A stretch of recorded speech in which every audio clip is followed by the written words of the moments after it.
ಸ್ವಾಮಿ, ನೀವು ಏನು ತಪ್ಪು ಮಾಡಿದ್ರಂತ ನಾನು ನಿಮ್ಮನ್ನು ಕ್ಷಮಿಸಬೇಕು ಸ್ವಾಮಿ, ನಾನು ನಿಮ್ಮನ್ನು ಕ್ಷಮಿಸಬೇಕು.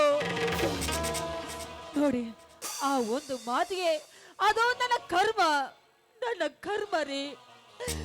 ನಿಮ್ಮಂತ ಪತಿಯನ್ನು ಪಡೆದು ನೀವು ನನ್ನ ಪಾಲಿನ ಪರಮ ಪಾವನ ಮೂರ್ತಿ, ಪರಮ ದೇವರು ನೀವು.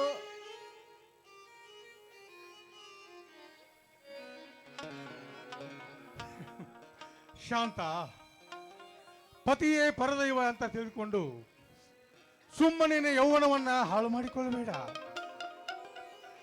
ಅಂದು ನಡೆದ ಗಲಾಟೆಯಲ್ಲಿ ಆ ಸಿದ್ಧನಗುಡ ದರ್ಬಾರಕ್ಕೆ ಅಂದು ನನ್ನ ಮರ್ಮಾಂಬಕ್ಕೆ ಬಿದ್ದ ಪೆಟ್ಟು ಇನ್ನೂ ಸುಧಾರಿಸ್ತಾ ಇಲ್ಲ ಶಾಂತ, ಇನ್ನೂ ಸುಧಾರಿಸ್ತಾ ಇಲ್ಲ. ನಾನೆಷ್ಟೇ ಪ್ರಯತ್ನ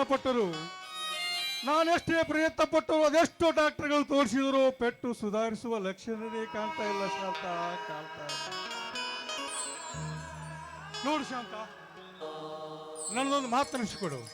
ಏನ್ರದು? ನೋಡು ಶಾಂತ, ನಾ ಕಟ್ಟಿದ ತಾಳಿಯನ್ನು ಬಿಚ್ಚಿಕೊಂಡು ಸ್ವಾಮಿ,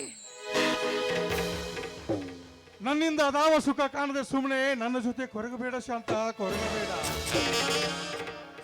ನಾನು ಕಟ್ಟಿದ ತಾಳಿಯನ್ನು ಬಿಚ್ಚಿಕೊಟ್ಟು ಮತ್ತೊಬ್ಬ ಪರಪುರುಷ ನೋಡಿದ್ರೆ ಸುಖ ಶಾಂತಿಯಿಂದ ನೆಮ್ಮದಿಯಾಗಿ ಬಾಳು ಮಾಡು ಶಾಂತ, ಬಾಳು ಮಾಡು. ಸ್ವಾಮಿ,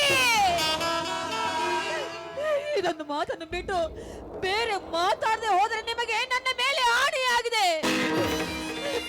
ಅಷ್ಟೇ ಅಲ್ಲ, ದೇವರಂತೆ ಪೂಜಿಸುವ ನನ್ನ ಹೆತ್ತ ತಂದೆ ತಾಯಿಗಳ ಮೇಲೆ ಆಣೆಯಾಗಿದೆ ರೀ.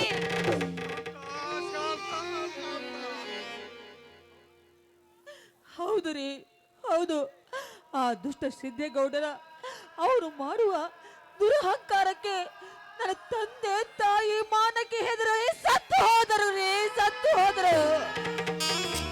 ಅವರ ಶವಕ್ಕೆ ಕೊಳ್ಳಿಟ್ಟ ನೀವು ಅವರ ಮಾತನ್ನು ಪಾಲಿಸುವುದಕ್ಕಾಗಿ ನನ್ನ ಕೊಳ್ಳಿಗೆ ಮಾಂಗಲ್ಯ ಕಟ್ಟಿ ಮಡದಿಯನ್ನಾಗಿ ಸ್ವೀಕರಿಸಿದ್ರಿ.